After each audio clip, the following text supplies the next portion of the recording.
we're back. It's another Collector Creations video where I unboxed weird shit. Anyway, hi, how's it going? Yeah, I don't like how crooked this angle looks, but it never actually is, and then when I fix it, the camera has an auto-adjust function. Isn't that crazy? So, first half of this will be stuff that you've probably already seen on some unboxing videos, so I won't dive deep into them, but I have to catalog them, and then the rest of it will be stuff that you haven't seen. It's crazy. Oh my god. So, we got The Long Voyage Home from Imprint, which is the limited edition version, which is great because, you know, I did an unboxing, great film, really nice release. Check out the video. One of those, I just was at JB because, what was it? It was a Saturday. I was filming in Mount Eliza, of all places, which isn't too far from home, but it's like one of those. My next game was like 3 hours later, and it was in Frankston, which is 10 minutes down the road, and I was like, well, what am I meant to do in between? So I went shopping. So I found this next to the standard release, so I bought this, and honestly, worth it. I mean, yeah, no, worth it. I ended up, this and Hero and the next one, I actually was able to hopefully get a refund partial on. This is the Hero, again, did a unboxing video on this 2-case edition. Go check that out. I do a whole review on it as well.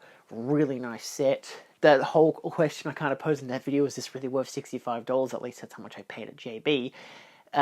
As of like about 5 days later, they had a 20% off sale, and they have a store policy where if you buy something and it changes price within 2 weeks, like a sale is on, you can actually bring your receipt in and get the refund. And I did it online, which I don't know if you're actually allowed to do, because the second time I tried it with a different thing, they said you're not actually allowed to do that, like for in-store purchases, you have to go in store for it. But the first guy didn't say that, so I'm expecting about $20 back from this order, which is great. I don't know, I figured, like, I'll take advantage of it, given it's from $107 down to like 80 something. So I'll, for the whole total order, including, of course, Devil's Advocate, which was $13. This is one of those, was it Warner Brothers releases that's now being like re-released, $13, whatever. I figured, look, I haven't seen it, I don't own it, it is the unrated director's cut, so it seemed like a good option at the time, and again, it was a good price, and for like what then equates to being 20% extra off, it's maybe about $10, so it kind of felt like a win-win situation. I hope I get the refund on that. It's been a really weird thing, like, I'm very particular about money. I don't like asking for people for money, including if I actually am owed money by my boss. I feel awkward about it. Same thing goes for refunds. I don't like having to ask for one. I don't like having to expect one either. It's just, I feel weird about that kind of stuff. But you can do it. It's not like immoral or anything. It's not unethical. It's a store policy. You can do that. So yeah, I did the first one online. Apparently I'm getting a refund for it. I'll take that. I went to a local JB and bought a different film, but I also, because it was on sale, which is stop motion. I bought this for like $21.50, down from $27, because again, 20% off, and I had my receipt for challenges, so I'm like, well, it's just shy of the 2-week threshold. So I got $6 off challenges, which I was okay with, because it's like $30 for a bare bones release. Ridiculous.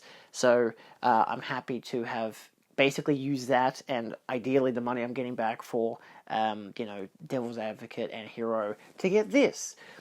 Which I did actually watch this last night. It is a Shudder release. I hadn't seen it yet. I've been waiting quite a while to see it. Apparently it is a 2023 release, but I'm counting it as 2024, because that's when it officially got a theatrical release. It's one of those, what's the word? Film festival releases. So it came out December of 2023, but it came out like 4 or 5 months later on Shudder and whatever. And of course we got a Blu-ray release here in Australia, which does come with an interview with Aislinn Francesca. I have no idea how to pronounce her name. The goddamn lead actress. She's good in the film. You've also got Ella Blake. Oh, she plays Ella Blake. I don't know why they've written it that way. Anyway, interview with the director and a behind-the-scenes featurette, which is about 9 minutes long. They're all fine. Like, it's a decent release. I just didn't actually like the film, which really sucked. Because I'm like, I was so, the idea of it sounds great. This girl who does stop motion, and the stop motion characters kind of come to life and almost like try to kill her or something. But it ends up becoming this kind of delve into madness and artistic liberties and also kind of Fight Club, and I kind of just hated every single thing that they did in the movie except for the score and the sound design and the stop motion. There are like two scenes I actually liked where it's mixing live action with stop motion. The stop motion was still fine. It's definitely a style of stop motion. I don't dislike any of that, but again, it also still felt like someone just making a student film, but then they're also making a student film. It just, I didn't like it. I gave it like 2.5 stars. Like, that's not a good thing. I was expecting and hoping to really like it, and it's one of those, do I regret buying the Blu-ray? And, I mean, not really. Like, I don't have Shudder. I think you can still get it in Australia, but you might need like a VPN or something to access it or some shit. I don't know. Either way, you probably can get it in Australia. I figured, look, $20, I'm still supporting the people who made it, I'm getting the special features, and I get to watch it without streaming compression or whatever, and the Blu-ray is still fine. It's just, I just didn't like the film that much. But again, it's kind of almost a freebie now because of getting the $6 back for challenges, and hopefully the $20 back for the hero and whatever. So it kind of pays off to some degree, and I also got $12 back for The Crow. I don't know why I got it as the steelbook.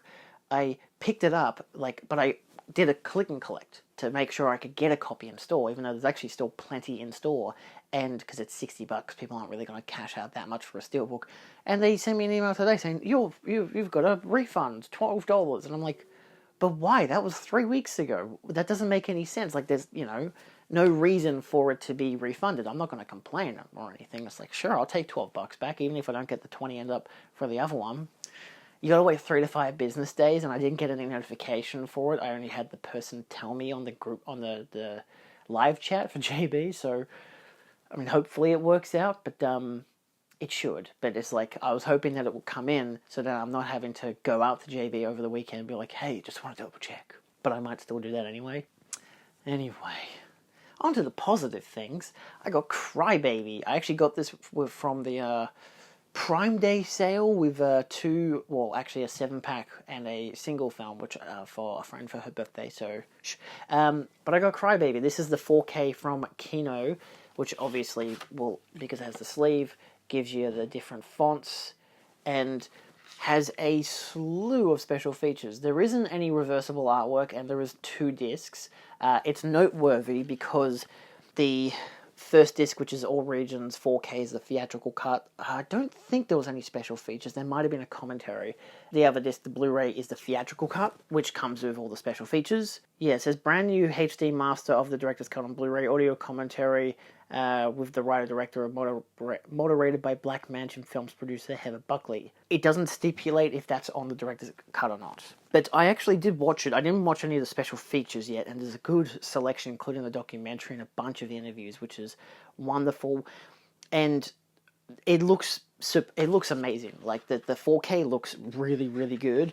I'm still having to adjust my TV for Dolby Vision settings, but I think I've got it down pat now. I'm pretty happy with how things look. But yeah, I just figured, look, I'll watch the theatrical cut. I've never seen it. I've never seen a John Waters film, so it seemed like a good starting point. It's not like as crazy as I've heard for like Pink Flamingos or whatever, but you got to start somewhere. So I've got this. I've got Serial Mum, which is his next film, so I'll probably watch that, and then I'll dive into his earlier films. But the 4K looks amazing. It sounds really good. It is just a... where is the audio track? Why is it not telling me? What the fuck? It actually isn't telling me. It's just a DTS. I think it's a mono track. No, it's just not going to tell me. Okay, that's fucking weird. So, yeah. I'm pretty sure it had a 5.1 and a mono, if not stereo track. I listened to the 5.1. It sounded great. It's a musical. It kind of works for it. Visually amazing. I'll eventually watch the director's cut, which again is kind of mixed in with interpositive stuff and like basically VHS quality inserts and whatever, just because they didn't have a proper reel to go for. So I'm happy that it still includes both cuts, but theatrical cut I was happy with. So yeah, I definitely would recommend this film. It's really fun. And again, it's probably the least John Waters film, but at the same time, it is strongly, like, from what I know of his works, it's still very much about outcasts who are more creative, more liberated and whatever, and how it's literally a against the squares thing. It's great. I love it. The 50s setting works really well. It's got a great production design. The characters are really fun. Really fun film. Then I got 2 new 4K UHDs in. I'm just taking them out of their plastic now. From Outrun DVD, I ordered them from, which they are, of course, from Arrow Video. This is the 4K limited edition UHD for the Long Good Friday. I have not opened this, so of course you get your sleeve, and it is already a chunky monkey. It's quite thick, quite weighty for a standard release. There is the original artwork, which is really nice. I think there was a version on their store which was just the original artwork version, but I'm happy that it's just a sleeve. Like, again, it's very traditional Arrow Video. I know that there is, disc artwork, of course. There's a Criterion 4K coming out. I believe they had done a release a couple of years ago as well. But again, one of those, you buy the whichever one is in the country you're in, or if you want the better bitrate, you usually go with the Arrow Video release. From what I can imagine, they're usually pretty similar with special features or whatever, but it depends on how diehard of a fan of the film you are, if you really want to dive into both avenues. I've never seen it, so I'll take this anyway. This is and this was cheaper than the Criterion from Outrun DVD. This is a single-sided poster, which might disappoint some people. Also pretty, not the best quality texture for their posters, but again, I don't really put them up anywhere, so I don't mind. If I end up loving the film, I'll be like, I've got to get this baby framed. But, no art cards or anything, but you do get a booklet, which is nice. I do like Bob Hoskins. I've seen him in a couple films, Mario, of course, the one with Cher Mermaids. I like him in all the films I've seen him in so far, so I'm very excited to watch this, because apparently it's quite... Oh, this is an excerpt from The Amazing True Story of Handmaid's Films. I'm pretty sure this is an excerpt from that. But yeah, so it's a 4K UHD, restored with HDR10 and Dolby Vision, which is always great. Approved by the Director of Photography. Very nice. It was an option of this, or I think it was American Gigolo, which I don't think I'll get the limited edition. I'll probably wait for a standard version again, because it's from the US. I either have to import it from the US, or I have to get it from, again, Outrun or Dead End. So I was like, I don't really care to get the film. I do like Paul Schrader, but I'm like, this sounds like a better, more interesting film. I'd happily spend more money on this currently. So yeah, there we go. It's probably a film I've still spent too much money on, because it was about $60. Oh my god. But I think I had just sold a big double steelbook, so to some degree I was like, well, I did just get about $130. I can spend it on something. In fact, I did get $130, and I spent it on these two. So I've basically traded in a limited edition deluxe steelbook set for a film for 2 other limited editions of 2 other films on 4K. So, I mean, 1 film traded in for 2. I'm kind of happy with that. And then, of course, last but not least for this clip, we have the limited edition release of Carrie, which I'd really debated getting, because I wanted to get the the Scream Factory 4K, because I already had the Arrow Blu-ray, and then I realized I've got the Arrow Steelbook as well, so I've got the exact same transfer twice. Yeah, I gotta see if I can sell that Blu-ray off or give it to a friend. But either way, they had this because it's now out of print on the website, so I figured, I know they've got the standard edition coming out on standard, but I was like, look, this comes with the booklet and the poster and everything, so I kind of wanted to get it for that reason. It also does come with the sleeve, which has a nice color juxtaposition, quite bright on the sleeve in contrast to the case. It's their new thing. We've all probably noticed this by now, that they did that for like Blood and Black Lace as well, so, and that was a limited edition that was quite rare, so I ended up getting that. But nothing on the back. Yeah, this is another one of those, if you've already got the film, you don't really need the UA, like the limited edition element, because it's all like the same reproduced stuff as last time. But all those people will complain that we've already got this, and I'll be like, well, I wasn't buying Blu-rays when it came out, so shut up. So, it gives other people an opportunity, and you get the new artwork, which doesn't actually say Carrie on it, which is interesting. Curious. I do like the artwork. It is quite nice. But of course you do get the original artwork, and this is a nice better quality poster than what the other film had, like proper paper and everything. Also big and chunky, so that's always good. You know, that's something that I would put up on the wall. You know, frame that kind of deal. Then you get the booklet, which is no artwork on the back.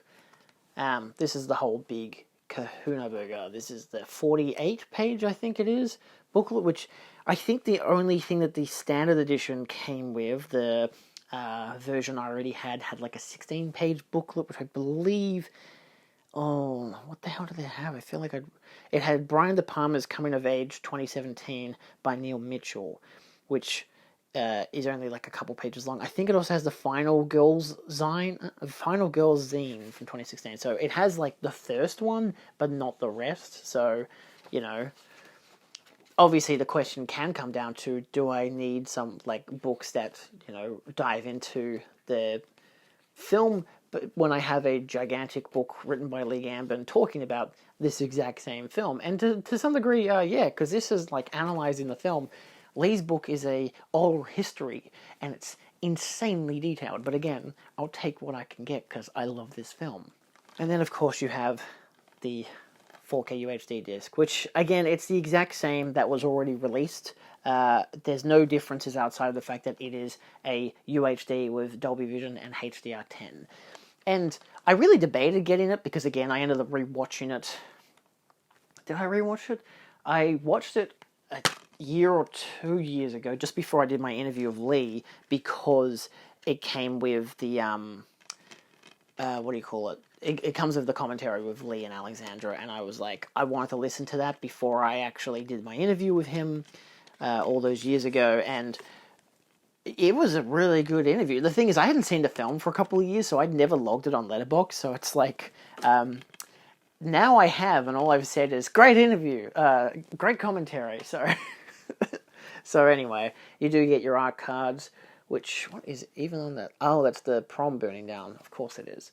They are double-sided with the title Carrie there. You get classic Piper Laurie. Again, Piper Laurie. I do like how it has the original title font there. It's great. You get the senior prom moment. I can't see what that is. Again, just her praying with Piper Laurie, as you do, just casually. Is that Nancy? I think is it Nancy Allen? But yeah, again, more Piper Laurie. And again, more Piper Laurie. They're all with Sissy Spacek, because you can't go wrong. Two amazing performances in just a stunning film. So, really nice selection of images. Yeah, then you get your disc art and your reversible sleeve, which of course is the original theatrical, which I can put in place because, of course, this set comes with the same set of artwork, 4 times? On the sleeve, on the hard case, on the booklet, on the disc. 5 times if you count the actual slip itself. There's the sleeve. So, poster sleeve, box, other sleeve, disc. 5 pieces of artwork of the same artwork. That's crazy. Anyway, Carrie on 4K. Beautiful. Can't wait to rewatch it. That's all for this weekend. It's been this has actually all been this week, hasn't it? Yeah, I didn't expect that because I was just like, yeah, no, it started last Saturday and now it's Friday, so that it has actually been a week. That's crazy. I do have Cinemaniac stuff tomorrow. I've got more Amazon because, of course, Prime Day orders. A lot of it's coming in next week through to the week after, so that'll be really interesting to get. And then that should be all. Hopefully I don't go back to JB to buy any more movies because I don't want to spend more money. But I'm still happy to have gotten the refunds, you know. I don't know. Again, I'll take what money I can get to reinvest into more Blu-rays, obviously. So, and hell, again, sold a steelbook so I could buy more Blu-rays. So, hey. That's all, folks. Bye.